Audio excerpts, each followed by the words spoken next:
Hey, namaste, dear friends. I'm Meet Shukla, and you're watching Balmurti Online in English, an initiative managed by the Unified Growth Foundation.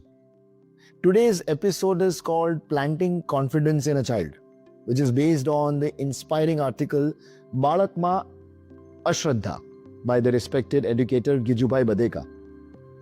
It's a gentle reminder on how the simple words we speak and the small actions we take can either strengthen a child's confidence or quietly take it away.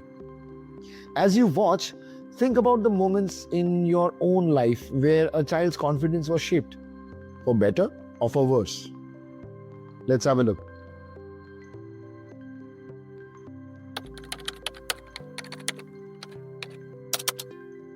Namaste and welcome everyone. You're listening to Kindred Spirits. I'm your host Ruhan. And I'm Risha. It's so good to have you with us today for a conversation that I think is going to touch a lot of hearts. Ruhan, you stumbled upon something quite profound this week, didn't you? I really did, yeah. I was browsing through the Balmurti online project, that wonderful initiative by the Unified Growth Foundation.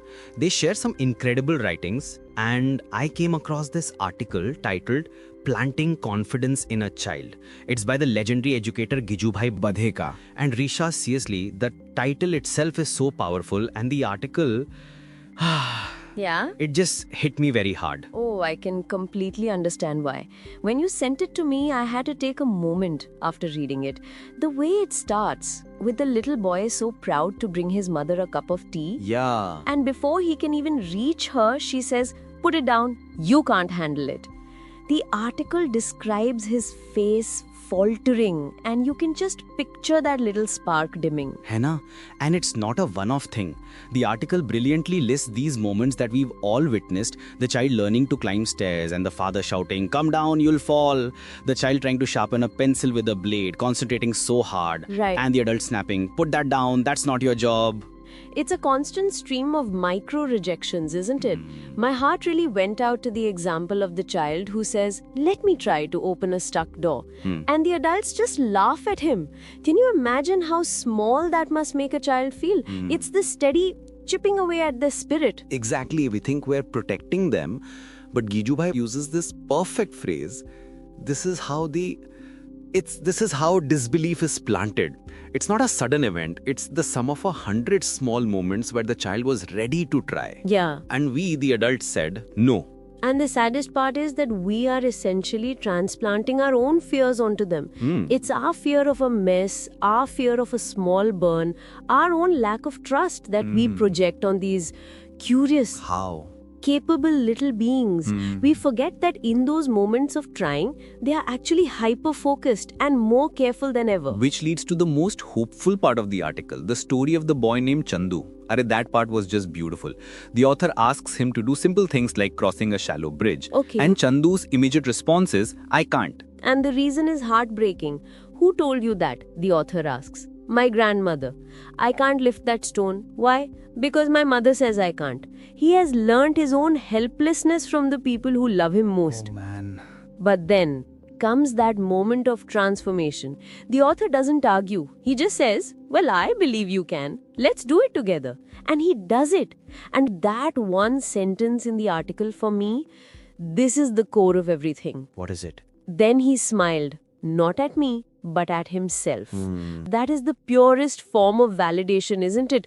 The smile of a child meeting his own potential for the very first time. A potential that was always there. Right. Just waiting for one person to say, "I trust you."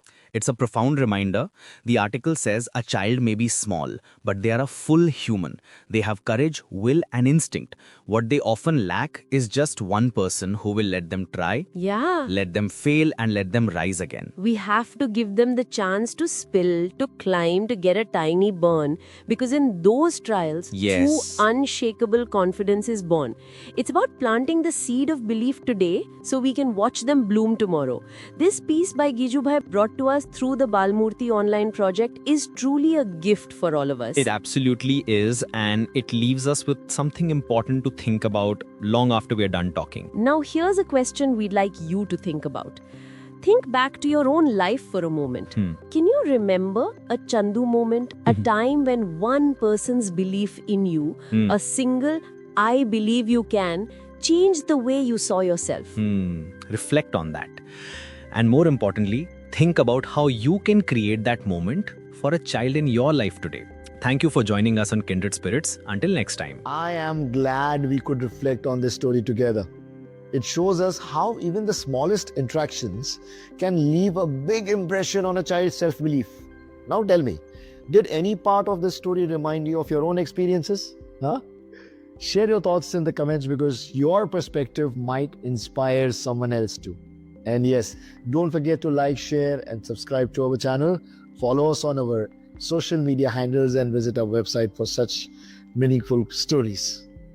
Namaskar.